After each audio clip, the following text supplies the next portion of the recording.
So, apparently Marathon is not just a game now. It is a financial campfire story. It is one of those stories where the number shows up first, everybody stops chewing, and then the whole room leans in like, no, say that again. Because the number people keep repeating is not 20 million. It is not 80 million. It is not even one of those fake scary numbers that sound huge until you remember modern games burn cash like a bonfire. No.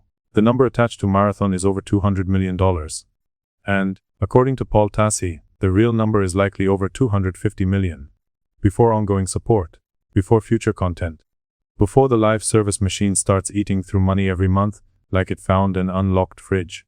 That is the number. That is why everybody is staring at this thing, like it just backed through a wall. And the moment that number landed, the whole conversation changed. It stopped being, did Bungie make a good extraction shooter? It stopped being, can the game improve? It stopped being, maybe this will find its audience.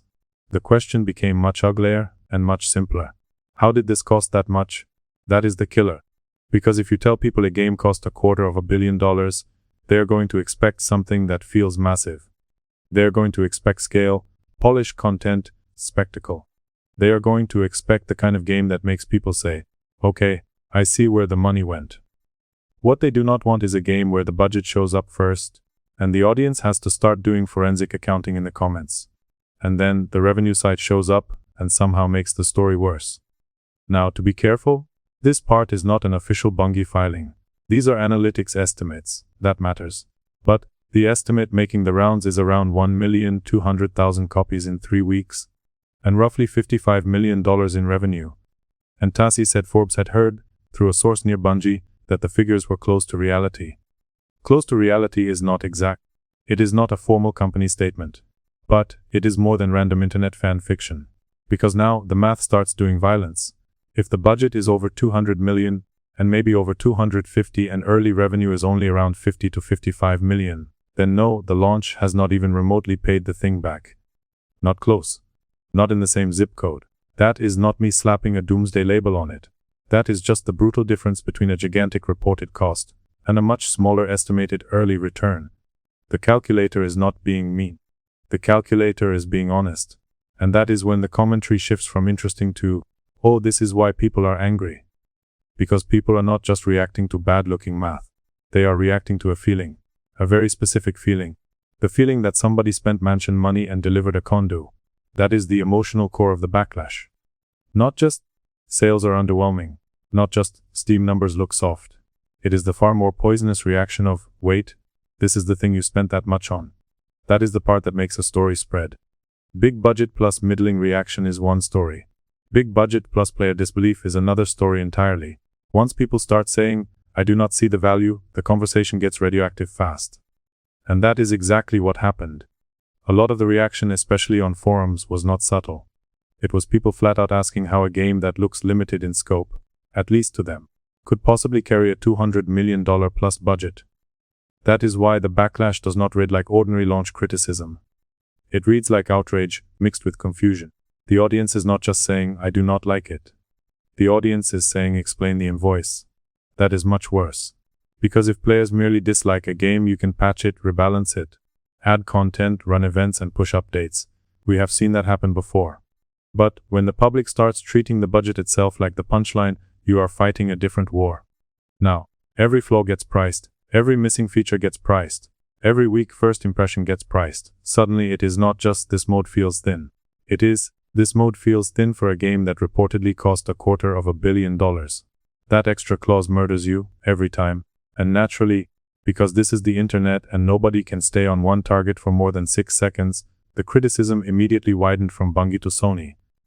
Of course it did, because Marathon is not being discussed as one isolated game. It is being discussed like evidence. Evidence that Sony's live service push has been too expensive, too risky, too confident, and maybe too detached from what people actually wanted from PlayStation in the first place. So, the moment these numbers started circulating, a bunch of people did not just roast Marathon. They used Marathon to reopen the whole case against the strategy. And from a commentary perspective, that makes the story much bigger. A rough launch is one thing. A rough launch that becomes shortened for an entire corporate direction is when the knives really come out. Because then, every critic gets to tell 2 stories at once. They get to say, this game looks weak, and also say this weak-looking game proves the company has been chasing the wrong dream. That is premium outrage material. But here is where you have to stay careful, because not every part of this story is equally solid. The backlash is real, the scrutiny is real, the budget number is reported, the revenue figure is estimated, and some of the people talking about all of this are also attacking the reporting itself. There are posters openly questioning whether the budget figure is inflated, whether TASI is too willing to run with source-driven estimates, whether the number has been repeated so many times that people are treating it like audited truth, when it is still, at the end of the day, a reported estimate. That matters. Because the worst kind of commentary is when people polish a rumor until it looks like official fact. There is a difference between saying, "This has been reported," and saying, "This is confirmed beyond dispute." Those are not the same sentence. So, the strongest version of the rant is not pretending we have Bungie's private accounting. The strongest version is saying, here are the reported numbers, here is the estimated revenue, and here is why those numbers triggered this level of backlash.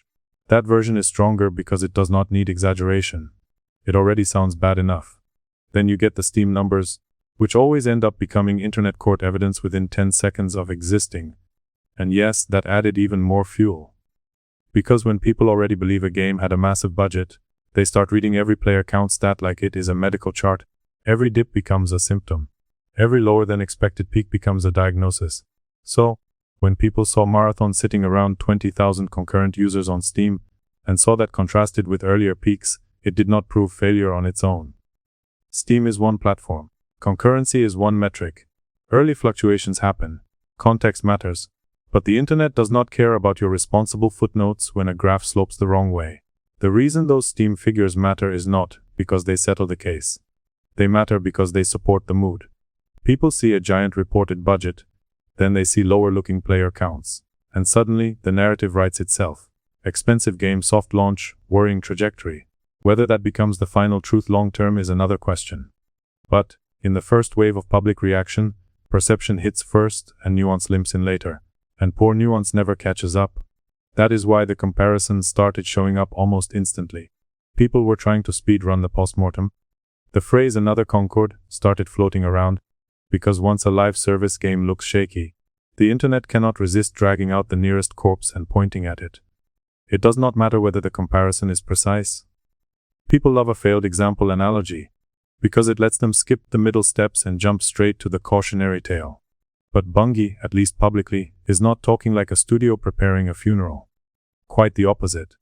Bungie has said it is in this for the long haul, and expects many years of steady improvements. That is important because it gives the story a real counterweight. The studio is not framing this as a short-term experiment. It is framing this as a sustained commitment. Now, you can read that two ways.